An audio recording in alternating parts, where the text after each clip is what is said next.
is the budget. The governor's budget is now the House budget. The House has gone through all of our subcommittee meetings. Subcommittee reports have come out. Amendments have come out. Those amendments have been consolidated in what we call a sub-bill. The sub-bill was debated through public testimony this past week. We had thousands of people down to the State House, many of them testifying or parts of groups that were testifying down in the State House this past week. Friday at 5 o'clock, all of our amendments were due on how we wanted to take the sub-bill and produce what we call an amended sub-bill. And that amended sub-bill will be introduced on Tuesday. Representatives that did not get their amendments into the amended sub-bill, we call it an omnibus bill at that point. Folks that did not get the amendment they wanted will have an opportunity then to present their amendment during committee, during House Finance Committee.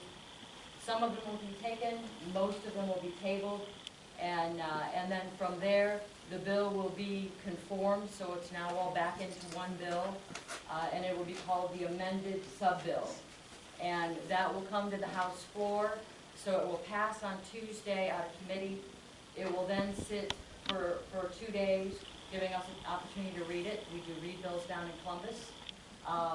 It will then come to a vote on Thursday. Chances are Thursday will start early and go very late. I was telling JR, who I work with, that it's likely I'll get home about 4 in the morning. That's happened before, but that's all right, because things that then happen on the floor, you then will have an opportunity for legislators who feel so strongly about an amendment to pose that amendment from the House floor. Vast majority of those will be tabled. Very, very few, if any, will pass off the House floor. The House will then vote to accept the amended substitute House bill. That bill will go back to our legislative services through our clerk's office. It will be conformed into one document. My guess is it will be close to 5,000 pages at that point. Now keep in mind, anytime, and this is always something that folks don't always understand, anytime we put together a piece of legislation, if I am changing 3 words inside of a section, that bill has to include the entire section with the words I'm deleting crossed off, the words I'm adding added in. So truly, you could have 100 pages that changes a gender change. But because we have to do those in full sections, so the number of pages is oftentimes deceiving to what really is happening, although it's way more fun to report on number of pages. So that will then get introduced into the Senate as the amended substitute budget bill, House Bill 59. The Senate will go through that entire process. In fact, they've already started having hearings on certain sections of the bill in advance of the bill coming over, because clearly they know the starting point, they know what our sub-bill came out, so they kind of know the direction that the House is taking it. That process will repeat itself fully in the Senate, and there will be differences in the Senate from the House. The Senate, once they are completely done with their process, my guess would be probably the first week of June, maybe the second week of June, it will come back over to the House for us to concur on it. We will not concur with the Senate. We never do. There's too many issues in there. If they make one change, we have to concur on even the slightest change. So we will no doubt not concur with the Senate changes. That will force it into a conference committee. Conference committee is equal parts House and Senate, and then a distribution based on majority-minority party for both those areas. It is heavily weighted, particularly when the Republicans have both the House and the Senate. It is heavily weighted for the Republican side in this scenario. In the prior administration, it was more balanced because the House was majority Democrat, the Senate was majority Republican, so it was a different weighting. The conference committee will then do what's called the issuing a conference report. The conference report will then go back out to both houses, for both houses to concur with the conference report. It's highly likely that will occur. Generally, things don't come out of conference committee if they are not agreed to by the parties and conversations had, because the process needs to move. In Ohio, we do have a constitutional obligation to provide a balanced budget, both structurally and fiscally.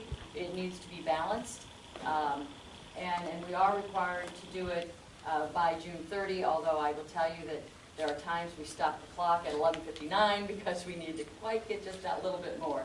And usually it's not a matter of us needing more time. It's just a really practical matter of our Legislative Services Commission has to conform those changes, get them into code, ensure that they're done right, and get them onto our computer screens, get them out to us via the computer by posting it on the site, and have at least one printed copy.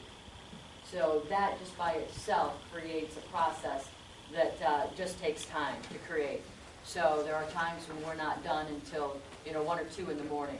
The governor signs it on July 1. Prior to signing it, however, he has a 10-day period of time in which he can create a veto message. And what he will do with that veto message is he has the ability to pull his pin out and take out phrases and sections that he wants to veto. And then he has to write a veto report that delineates his reason for those vetoes and how they fit on the reasons why he's allowed to veto something. That veto report comes out. The House and the Senate does have the ability to attempt to override vetoes. That rarely ever happens in this case. However, this is a unique year in that we actually do have a majority in both the House and the Senate that can in fact override the governor's veto. So that will create a different kind of conversation as he does his veto message. I'm sure he'll be keenly aware that that's something that has an opportunity of happening. So that's our process. After July 1, we will be done with that portion of the work. And then the real tricky part comes in as folks that are watching what's happening with the Affordable Care Act. You know that the words in the legislation are one thing, the rulemaking authority is a whole other thing. So then the rulemaking process starts. In Ohio, we have safe gaps on our stop gaps, I should say, on our rulemaking authority. Is that we send rules through what we call JCAR, and that's our joint agency that reviews all of our rules. And it's an interesting process in that we actually have established in the state of Ohio that rules must meet certain prongs, and one of those prongs is legislative intent, so that we really have the opportunity to determine legislative intent. So legislators who have something in there that's going in before rules, they need to make sure that they're following what the intent of that legislation is. And then we added an additional prong in this last General Assembly that actually requires certain rules when they're written to pass a cost-benefit analysis, so that we're not asking businesses to look at unfunded mandates that are so exorbitant in cost to comply with that they defeat the purpose for their implementation. So that's sort of the process of what happens as things roll out. Our fiscal year down in the State House is July 1, so the budget we are working on that is due this July 1 starts on July 1, and then we run July 1 to July 1, or June 30. So, and we always do 2-year budgets. Although our governor is fond of MBRs, I would suggest we probably will see a mid-budget review process. Normally, all years we do just a capital and a corrections, where we look at did receipts and expenses come in differently than what we anticipated. We need to make little tweaks, and then we do a capital structure and infrastructure budget. Last cycle through, we did full-blown additional budget change, which makes sense. If you're making big changes, you need to come back and look at them. So that's the process. At this point, I guess I'm happy to answer any questions about process or any other piece. Yes. Well, I think we'd like to talk about Medicare, what your stance is, what you do with it. On Medicaid? On Medicaid, so the vote that we took accepting the sub-bill pulled out all of the governor's language having to do with the expansion process. And I have been, because I spend the vast majority of my time down in Columbus overseeing the Medicaid area. It happens to be just an area that about 5 years ago I sort of fell into.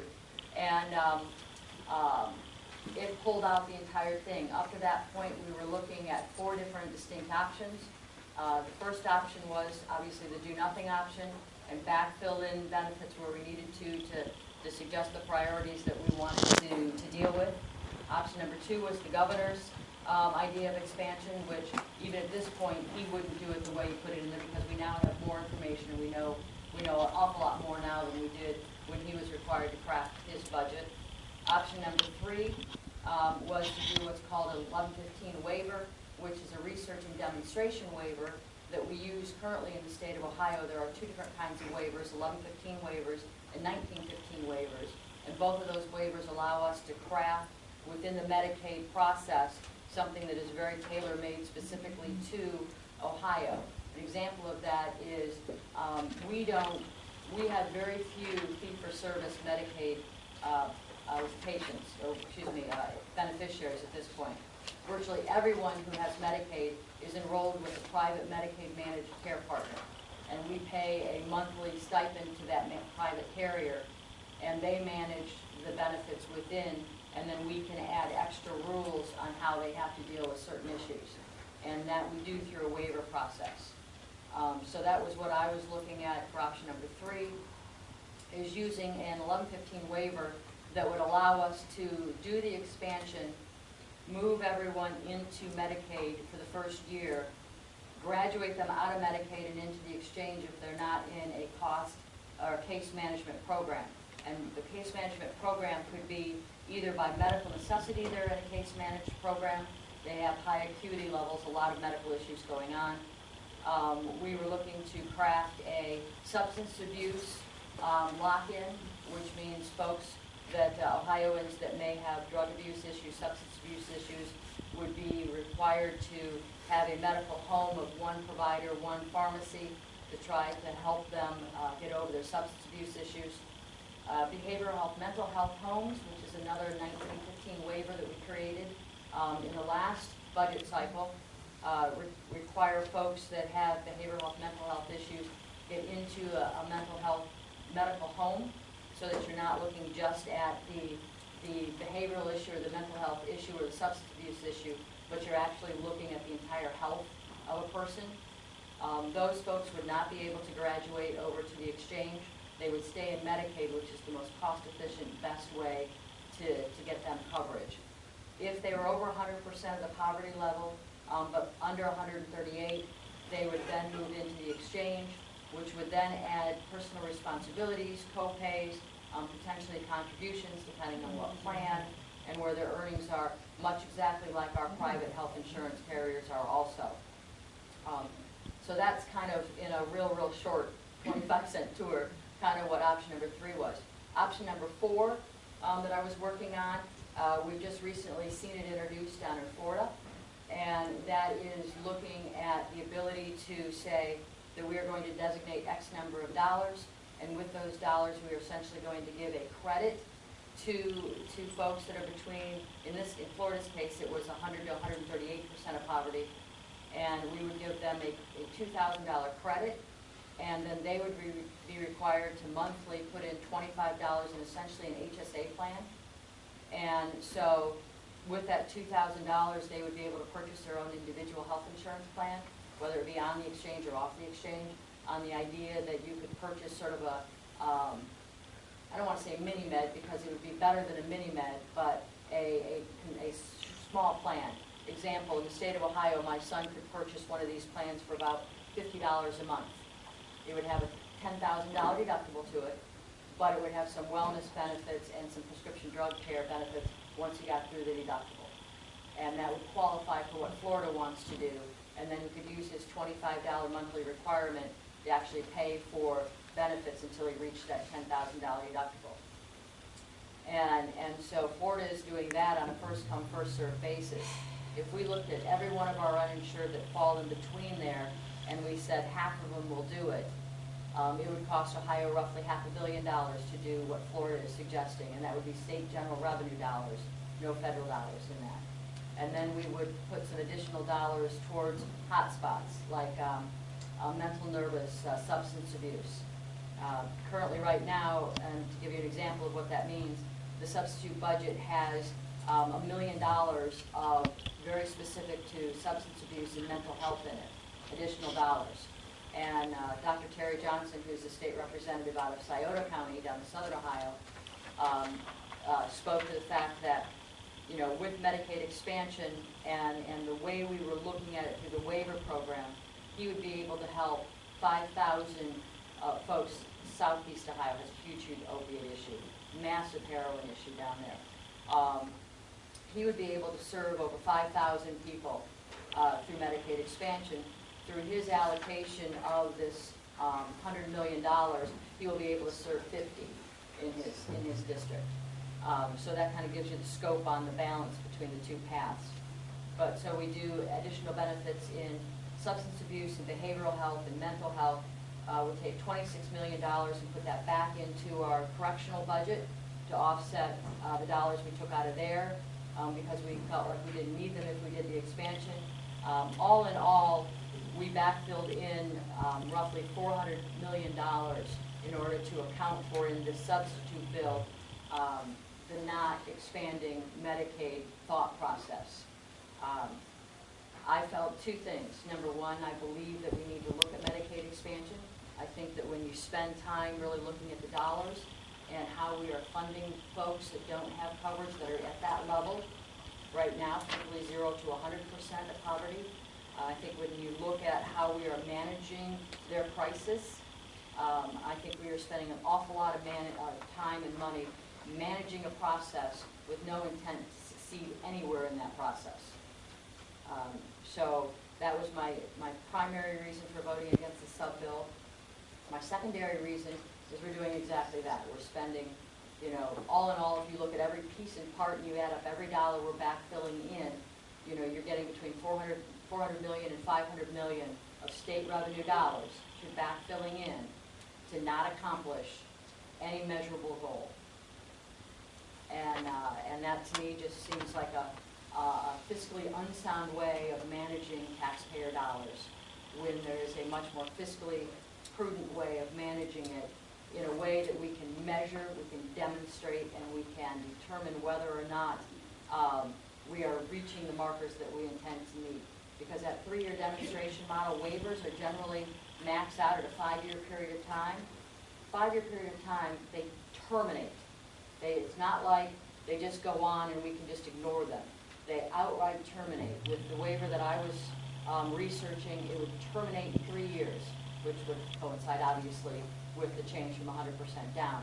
It would absolutely terminate. And it is in fact a research and demonstration waiver, which means that we have to present what our goals and our objectives are. We have to say we expect, to reduce our substance abuse issue. We have to say that we've reduced our behavioral health issue. We have to say that out of the 51,000 uninsured veterans that don't qualify for VA benefits in the state of Ohio, almost 30,000 of those that are under the poverty level of 138% poverty level. Vast majority of those under 100% poverty level. A vast majority of those are unhoused veterans. We have to be able to very specifically say, were we able to bring them into some kind of stability on their health? Were we able to move the dime on homelessness? Were we be able to move the dime on employment, moving people from unemployment to employment?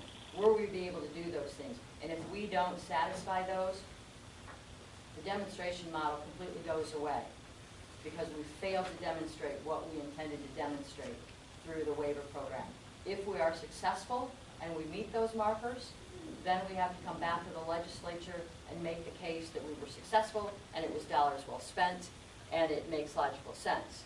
If we don't move the marker on any of those issues, then it's maybe not money well spent and maybe it's no better spent than how we're cobbling together the system that we're doing right now.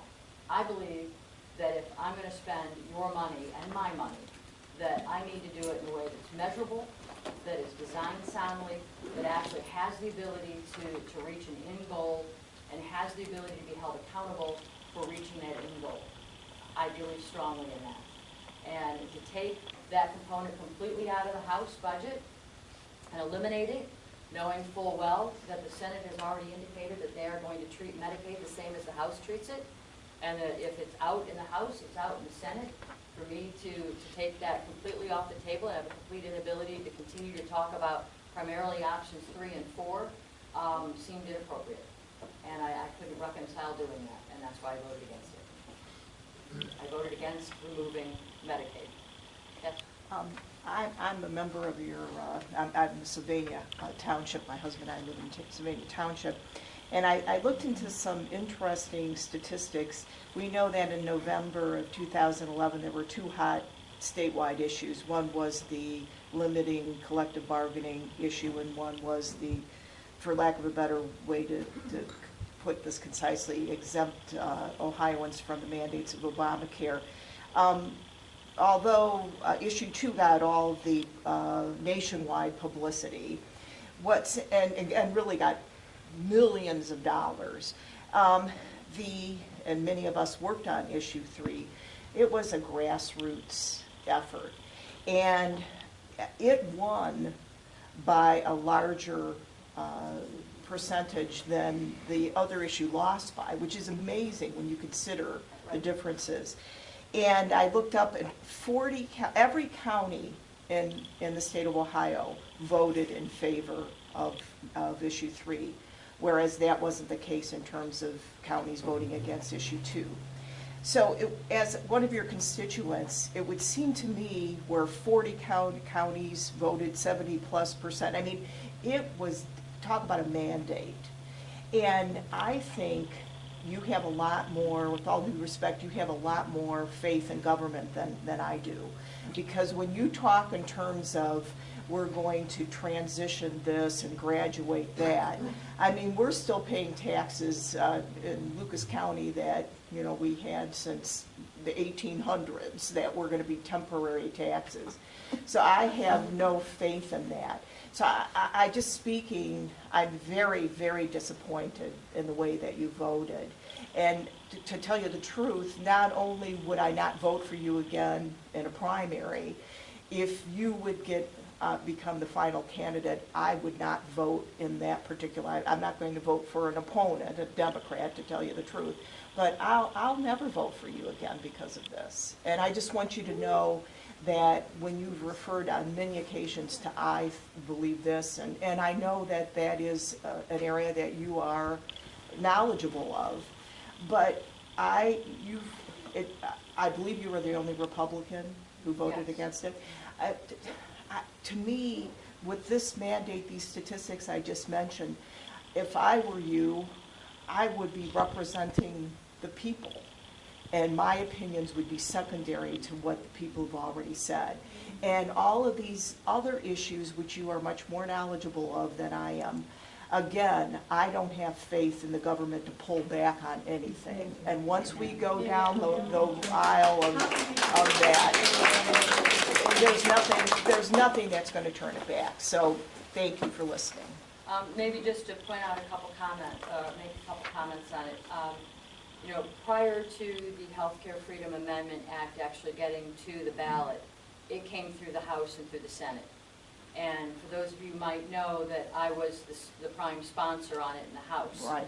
To move it through the House. Right. We ended up having to take the Senate version of it because the Senate was able to pass it. And so we brought the Senate version over, and I worked it through the House process on behalf of the Senate, and we failed by 1 vote because we only had 59 Republicans at the time and we needed 60. You know, John, certainly you have communications with Michael Cannon, as do I, and Robert Alt, and Greg Lawson, and all of our conservative friends. And they will tell you that Medicaid expansion does in no way violate the Healthcare Freedom Amendment Act. That's correct. It does not. And I've been very careful about making sure that it does not. You know. But it does violate the spirit of what the Ohio voters wanted. Well, I mean, the Ohio voters said no to this. We went along with you. You chose to work for it, and we went out and worked for it. yes. We woke up a couple weeks ago and we found out that our Senator Rob Portman is involved and is accepting gay marriage. We found out that Governor Kasich has evolved and is now for Medicaid expansion. We found out that you have evolved and are now pushing for Medicaid expansion. I'd like to know when we're going to wake up and find out that both you and the governor, who we elected in a majority to fight this kind of expansion of federal and state powers, when we're going to wake up and find out that you guys have evolved and are going to implement the state health exchanges, because I believe that's probably already in the works, even though everywhere in the country it is collapsing The weight of Obamacare is collapsing. They have not followed one of their deadlines. They are not getting things implemented. Why are we helping that? If we just wait, why are we even following any of it? Colorado and Washington passed marijuana acceptance, which is against the federal law. The states need to be the last line of defense over the tyranny that is coming from the federal government. That is why we elected you. That is why we re-elected you in 2012, was to fight this. And all we hear is more government. There are many things that could be done and put back into the private sector. It is time to stop adding another government program to fix a program that was broken by the government in the first place. Things need to go back to the civil society. St. Vincent Hospital, Mercy, they were all started as charity hospitals. They got pulled into this by the government insisting upon taking control. It is time to go back to charities and civil society to take care of the poor, the hungry, and the mentally ill. They do a better job of it. They can do it locally. And look, it is time for the government to start pulling back from that.